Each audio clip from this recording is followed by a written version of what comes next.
Paix sur vous tous les frères et sœurs, vous allez bien?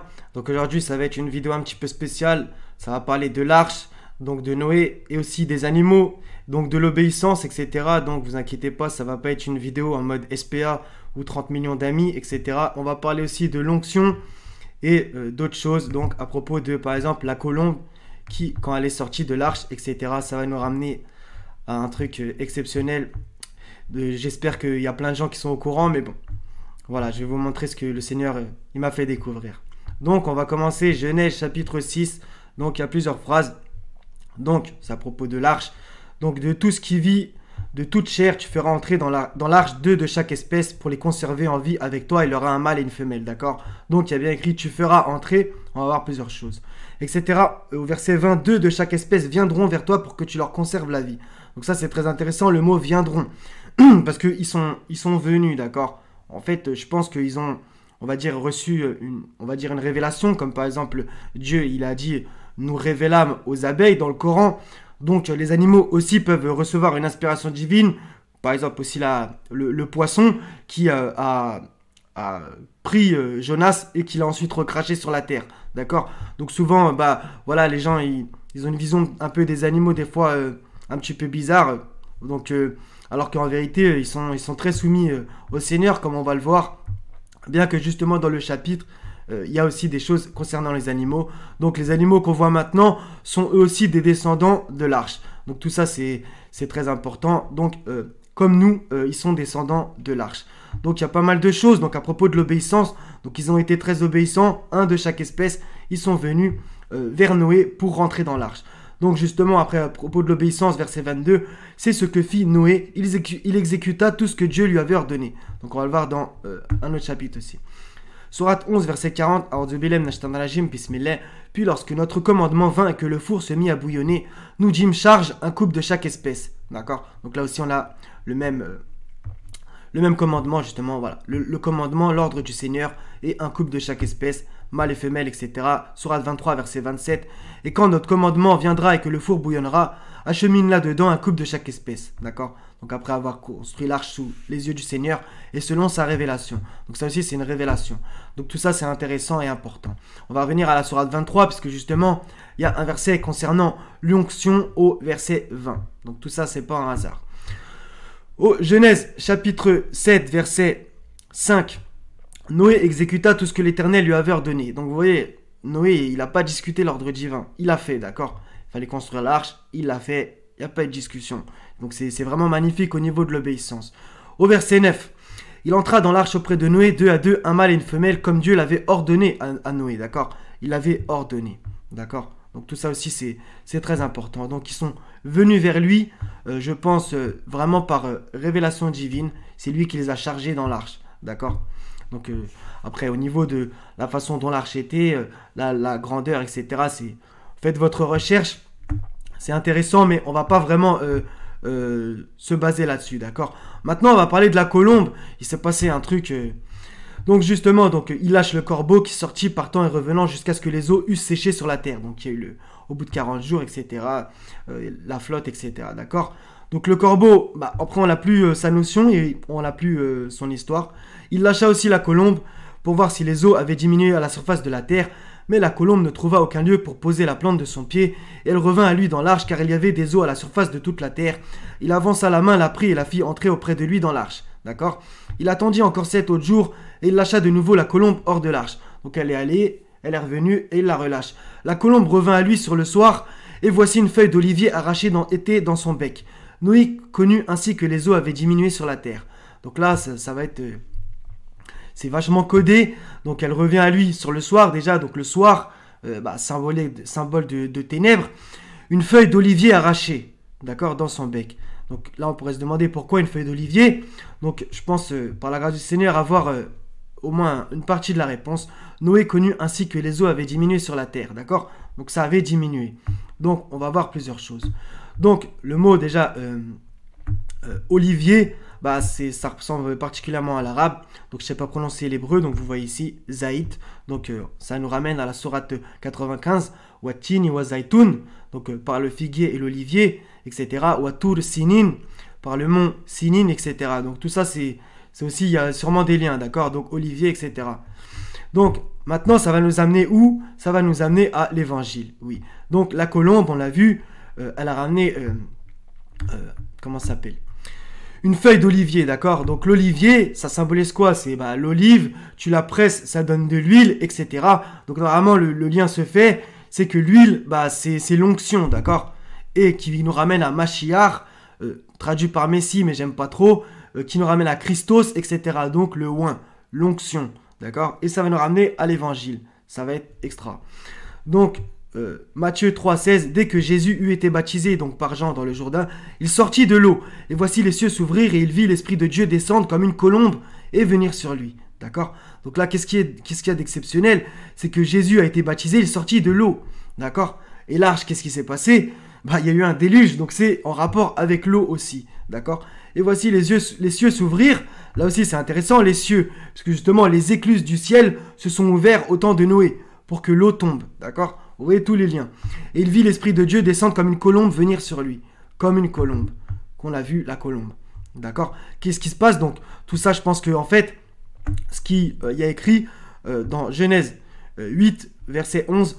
Donc en fait, la colombe, elle a annoncé à Noé qu'il y allait avoir un oint, un Mashiach, un El-Masir, un Christ, d'accord, qui allait venir. Pas que un, qu'on se comprenne, il y en a eu plusieurs des oints, comme David, on va le voir, etc. D'accord? Donc je pense qu'en vérité, le message, il est là, d'accord? C'est une feuille d'olivier, elle n'a pas ramené, je sais pas quelle fleur, d'accord? Ou je sais pas quoi comme plante. Non, c'est une feuille d'olivier. Vous voyez comment c'est énorme, d'accord? Et justement, on peut aussi faire une parabole, c'est que justement, elle revint à lui le soir, donc dans les ténèbres, elle lui annonce une grande lumière, d'accord? Donc quelqu'un qui va être oint, et voilà. Donc ça nous ramène à plusieurs choses, justement que voilà, dans un sens, on va dire parabolique et spirituel, les oints, donc David, Jésus, etc., c'est comme si le peuple était noyé dans les péchés, etc., donc noyé, et finalement, par leur venue sur la terre, ils ont, par la grâce du Seigneur, par sa permission, ils ont guidé les gens sur le chemin droit, sur le sentier de la droiture, d'accord? Donc c'était vraiment une lumière. Et avec l'huile, qu'est-ce qu'on fait aussi? On fait de la lumière. Donc vous voyez, moi je trouve ça extraordinaire.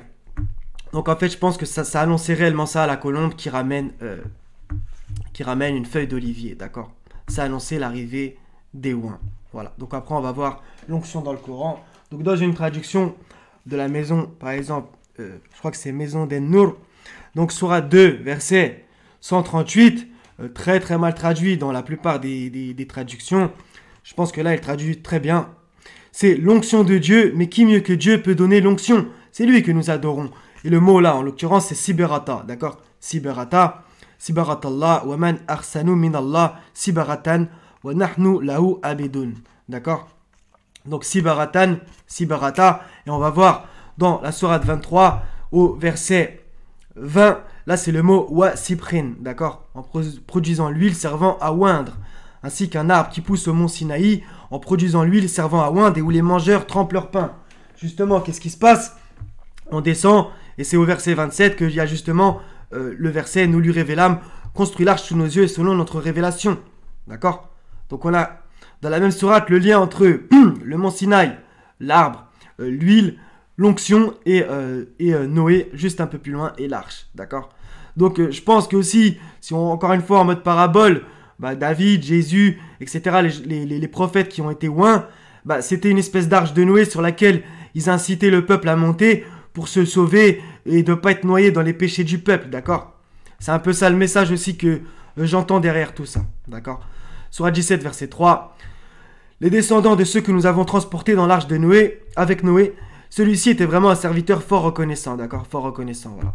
Il a exécuté l'ordre parfaitement. Sourate 2, verset 138, on l'a étudié. On va dans Ésaïe, chapitre 61, verset 1. L'Esprit du Seigneur, l'Éternel, est sur moi, car l'Éternel m'a oint pour porter de bonnes nouvelles aux malheureux. À la fin, donc, on va voir justement l'obéissance des animaux. On pourra même faire, il y a, comment ça s'appelle, les fourmis avec Salomon. Voilà, là, le poisson avec Jonas. Il y a quoi d'autre? Il y a les abeilles qui reçoivent une révélation. Il y a le chien devant l'entrée de la caverne. Donc vous voyez, il y a énormément de choses. Hein. les oiseaux qui balancent des pierres, etc. D'accord? Donc tout ça, c'est vraiment important et il y a énormément de liens avec les animaux. Donc Ésaïe 61, on l'a récité, on va le voir justement dans Luc, que Jésus l'a repris quand il était dans la synagogue, il déroula le rouleau du prophète Isaïe. L'Esprit du Seigneur est sur moi parce qu'il m'a oint pour annoncer une bonne nouvelle aux pauvres, d'accord? Donc le oint. Et hélas, dans l'évangile, des fois ils mettent le mot Messie, d'accord? Donc on ne fait pas forcément le lien si on n'a pas cette petite connaissance que voilà, l'onction, le oint, bah, ça vient de Mashiach, El Masir dans le Coran par exemple. Et en vérité, voilà. Il s'est traduit par Messie qui sous-entend, ouais, c'est le sauveur, c'est etc. Oui, dans un sens c'est vrai, mais la vraie chose, la vraie signification première, c'est que c'est oint par l'huile, donc être consacré au Seigneur, etc. Il y a eu Aaron, les sacrificateurs, etc. Bref, c'est un peu long et ça nous ramène aussi au roi qui était oint, etc. D'accord? Tout ça, c'est un sujet ultra important et je vous mets une vidéo à la fin, Inch'Allah, que j'avais fait. Donc justement, psaume 18, verset 51, elle fait miséricorde à son oint, à David, etc. D'accord? On continue à propos de l'obéissance des animaux. Donc comme je vous ai dit, voilà, ils sont venus vers Noé, carrément venus. Donc est-ce que vous imaginez des girafes, des lions, des tigres, toutes les espèces, quoi, d'accord? Donc c'est vraiment... c'est magnifique, donc ils ont été obéissants eux aussi. Ça a fait qu'ils ont sauvé leur espèce. Donc on peut faire aussi une parabole que justement, il y a certains animaux, le lion, la gazelle, le lion et la hyène par exemple, dans la savane, c'est pas l'amour fou, quoi, d'accord? Voilà, il y en a un qui chasse l'autre, il y a une rivalité, etc. Mais finalement, qu'est-ce qui s'est passé? Ils sont montés dans l'arche pour être sauvés et sauver leur espèce, d'accord? Donc on peut faire aussi ce parabole, justement, parce que nous, avec nos divergences dans la croyance, dans la façon de voir les choses, etc., le Seigneur, en vérité, il nous appelle à monter dans une arche pour en vérité se sauver. Et comme le Seigneur, il le dit sans cesse, c'est lui qui jugera de nos divergences, etc. D'accord? Le plus important, c'est de monter dans l'arche en tant que croyant par sa grâce infinie et que justement, on se sauve, d'accord? Les croyants ne sont que des frères, etc., etc. On va le voir justement dans plusieurs versets, d'accord? Accrochez-vous au câble d'Allah, ne soyez pas divisés, d'accord? C'est ça le plus important. Ils se sont divisés qu'après avoir reçu la science, chaque partie exultant de ce qu'ils détenaient, etc. Tout ça, c'est important à capter. Et on voit même dans le Coran plusieurs fois, dans la sourate 2, justement, à propos de comment ça s'appelle, d'être sauvé ou pas, qui sait que le Seigneur va sauver. Au verset 62, donc certes, ceux qui ont cru, ceux qui se sont judaïsés, les Nazaréens, les Sabéens, quiconque d'entre eux a cru en Allah et au jour dernier et accompli de bonnes œuvres sera récompensé par son Seigneur. Il n'éprouvera aucune crainte et ne sera jamais affligé. On peut aller même au verset 113. Et les Juifs, je pense que ça pourrait plutôt être des Juifs, donc je pense pas qu'ils disent tout ça, disent les chrétiens ne tiennent sur rien, et les chrétiens ou des chrétiens, je sais pas trop, disent les Juifs ne tiennent sur rien, alors qu'ils lisent l'écriture. De même, ceux qui ne savent rien tiennent un langage semblable au leur. Eh bien, Allah jugera ceux sur quoi ils s'opposent au jour de la résurrection. Vous voyez, c'est toujours le même principe. Donc c'est un peu chacun sa secte et nous on est sauvés, on a la vérité, on a le vrai Dieu, et il n'y a que nous qui irons au paradis et les autres iront tous en enfer. Et chaque groupe fait la même erreur, que ce soit les sunnites, les chiites, etc. Pour beaucoup, je parle de la doctrine, pas des gens, d'accord? Il y a des gens bien dans tous les groupes, qu'on se comprenne, d'accord? Ça paraît évident, le Seigneur, il sauvera les justes. Voilà, peu importe qui il soit, dans quel groupe, on va dire. 24-41 à propos de l'obéissance, et n'as-tu pas vu qu'Allah est glorifié par tous ceux qui sont dans les cieux et la terre, glorifié, ainsi que par les oiseaux déployant leurs ailes?